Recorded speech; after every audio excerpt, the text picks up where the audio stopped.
మనందరికీ బాగా తెలిసిన ఒక సామెతతోటి మనం మొదలు పెడదామప్పా. మేం చేసే సంసారం మీరు చేస్తే వ్యభిచారం. ఇప్పుడు ఈ సామెత నిజం చేసే పనిలో మరింత బిజీ అయ్యారు మన అమెరికన్స్.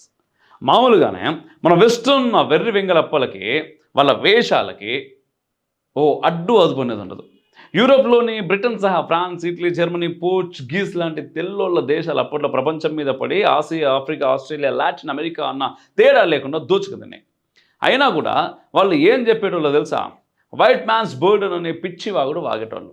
వైట్ మ్యాన్స్ బర్డన్ అంటే వేల సంవత్సరాల చరిత్ర, నాగరికత కలిగిన భారత్ లాంటి దేశాల్ని పాశ్చాత్యులు వచ్చి ఉద్ధరిస్తారట.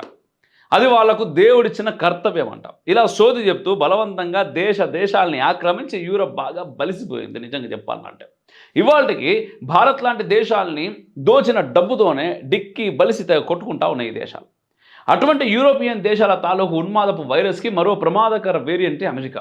ప్రధానంగా బ్రిటిషర్లు ఇంకా ఇతర యూరోపియన్ల చేత ఆక్రమించబడింది నేటి యునైటెడ్ స్టేట్స్ ఆఫ్ అమెరికా.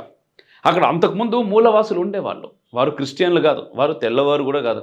వారు పూర్తిగా ఒక స్వతంత్ర జాతి. వాళ్ళని గన్నులతో, బాంబులతో దాదాపు సంపూర్ణంగా సమాధి చేసి వాళ్ళ శవాల మీద ఇప్పుడున్న అమెరికా ఏర్పడ్డది.